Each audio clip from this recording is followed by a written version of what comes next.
Hey guys, Peter here to tell you about the latest from Dust Bolt, Sound and Fury, out February 23rd on AFM Records. The album has 12 tracks, 46 minutes in length, and this is the band's fifth full-length studio album. They are a German metal band. Now, from a design standpoint, the album is very fluid, but this is a thinking man's structure, thinking man's design. When you're putting together a record like this, you have to think of what's the best way to keep the old and the new listener connected with the experience for as long as possible and not giving you a chance to walk away from the record. I felt like they achieved that. If you look at the opening song, specifically Leaving Nothing Behind, the opening track, it's a track that connects a lot of dots to the previous records. So starting off the album with a song that has a sense of familiarity to it, it's a great way to get the listener engaged with the album. Then you start to showcase a little bit of diversity, a little bit of versatility, changing the dynamics of the songs, changing the approach, changing the atmosphere, the vibe. And I feel like that experience becomes a little bit easier considering how the album started. Then at the end, towards the bottom end of the record, you have two songs that completely break away from the mold of the record. And that is You Make Me Feel Nothing and Little Stone. These are two very specific and unique tracks, vocally and musically. There's no other song that comes close to them. They're close to one another, not in sound and in experience, but they're close to one another because of how different they are from everything else around. And when you have these two songs being the part of the last three tracks on the record, I think that's the right approach. They're so unique, they're so different, that if they came earlier on in the record, they would be too jarring, and I think the listeners would disconnect from the experience. You want to keep the listener engaged, connected, and then when you introduce songs like this, you're already at the tail end of the record, you might as well just finish the album. And when you do that, you give yourself a chance to actually really grasp, understand, and enjoy these songs and the uniquenesses that they bring forward. So keeping all of this in mind, I honestly thought that this was a great design to get the most, not just out of the individual songs, but to get the most out of the entire record. Now, as far as the sound is concerned, if you come in expecting a thrash metal album, let me tell you, you're going to be disappointed. This is not a thrash metal record. There are some thrash metal riffs in there, but overall this is more of a modern sounding metal record. It has a lot of more modern mechanisms, characteristics, and it has a more modern impact in the way you perceive it and the way you digest it. So it really comes down from a soundscape point of view, where do you stand, what do you want, and what you were expecting. Like I said, if you're expecting a thrash metal record, this album is going to disappoint you because it doesn't have those sound characteristics to it. You're going to find some riffs here and there, you're going to find some songs here and there that come really close to giving you that experience, but it's not enough in an overall context of 12 songs. But if you look at this record from a modern standpoint, in terms of how modern metal bands sound like, youthful bands sound like, this album hits the nail on the head. It has a very fat sound consistently, few exceptions, but consistently from beginning to end. It's very thick, it's very fat, and the guitar tone is excellent for this sort of sound, for this sort of experience, for this sort of songs. And I really enjoyed it. I felt like the production enhanced it. It gave the album some live qualities to it, and you see those live qualities not just in the sound but also in the way the vocals come together. But the overall production on this album really enhances the versatility and diversity of the sound and of the record itself. The guitars are still the main contributor, they're still the main protagonist as far as the sound is concerned. That was true in previous records, it stays true here. It's just that you're getting a different feel from it. They're going in a different direction with a different purpose, with a different approach. But they're still the one driving the record, they're still the one pushing forward. I like the fact that they still kept a few thrashy riffs here and there in order for the listener to not completely feel detached from the experience, but I also like that more modern sound that they have here. This is an album that has a lot of rock and roll behind it, and then it's not a hard rock album at times, it's a heavy rock album. Rock and roll on this record, I think it's really the spinal cord of everything. This is not an album that feels like a heavy metal album per se, from the original point of where you start to where you finish. This is an album that in the back pocket feels almost more like a pure rock and roll record, and that allows the sound and the overall experience to be very hooky easy to digest, and super catchy. This is an album that has those elements of simplicity to it that allows you to really grasp the sound, and the guitars really help on that front as well. The drums don't have big sound on this album. They don't have a big impact. They left the overall thickness, the overall fat production, hit the guitars a little bit more, push them into the forefront, and they become the main chorus. The drums sit a little bit more behind it, and they have more of a subtle approach. They complement the sound really well.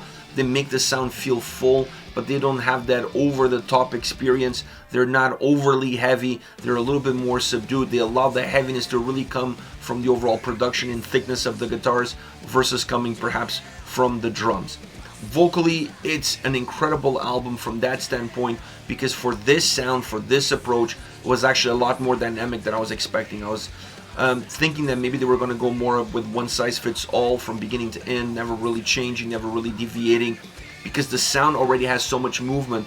Let's keep the vocals a little bit more grounded. It's not the case. They used a lot of backing vocals. They use a lot of almost like choir style approach. Elements, like I said earlier, this is an album that has a lot of live elements in the sound, and when you add these backing vocals, when you add these choir style approaches and choruses, you're also giving a live experience to the vocal performance, because you can almost imagine these songs in a live setting and fans singing along with the band, where now in the studio you have backing vocals and you have layers as far as the vocals are concerned. So very lively from that standpoint, and also when you see the change between the more intense, aggressive delivery to the one that's a little bit more emotional, because this is a very emotional record all around. You can feel it, you can see it. It had an impact on the lyrics, and it definitely has an impact on the overall experience. So you see that also in the vocal delivery. The vocal delivery goes where the mood of the song is going. It goes in a way that it emphasizes what the lyrical content is. But I felt that vocally, it's an album that's strong throughout, regardless of the approach. The backing vocals, like I said, really complemented this album well, and it has a great vocal performance from start to end without staying balanced. For a record that definitely breaks a little bit from, more than a little bit, it breaks from the past and sets a new future. I don't mind this change. I think a lot of bands, when they come to this point in time in their career, they feel a need to progress, they feel a need to evolve, they feel a need to shed a skin and become a little bit more connected with who they currently are. When you're a young kid, you have a different level of aggression, you have a different level of intensity. What moves you is completely different from when you're growing up. What changes in your life, all of these things around you define who you become. And I think they're a band that's evolving with time, and this album is just a step in that evolution. Instead of creating a record that sounded just like the other albums, but perhaps lacked a little bit of energy, lacked a little bit of heart, this album has a lot of heart, it has a lot of energy, but it takes them in a very complete different direction. It's going to be one of those records that it's going to create a talking point within the fan base, because some will be able to connect with it and understand it and move with it, and some are really going to hold the band hostage to what they released previously to this album. It's definitely one of those records that creates a sense of the era that came before and the era that comes after. It's a defining album from that standpoint. Now, as far as favorite songs are concerned, I want to start off with Leave Nothing Behind. This is the opening track, and it's one of those that has a little bit more of a thrashier sound to the song. It has a little bit more of a thrashier riff, and it's a great album opener because of those characteristics. It connects with the past and allows you to ease into the experience of listening to a new record. It has that thick, fat sound all around. The chorus is more melodic, more catchy, and that's a nice break from the overall thickness that the song has. It creates a nice ebbs and flows as you move from the verses to the chorus, and allows to give you a break from that heavy riffing that this track offers. I love the vocals. They have a lot of intensity in them, specifically in the verses, a little bit more melodic to match the melodic feel that the chorus has, and the chorus is super hooky, and that's something that you could say about every single track on this album. It doesn't matter if it's a heavier song, if it's a little bit more of a stripped down song, every track on this record has a catchy, hooky chorus. This one is no different. Next we have I'm the One. heavy rock. That's what I'm going to call this song. There's definitely a rock and roll bass as far as where this song starts, where this song ends, and the construction of the track itself.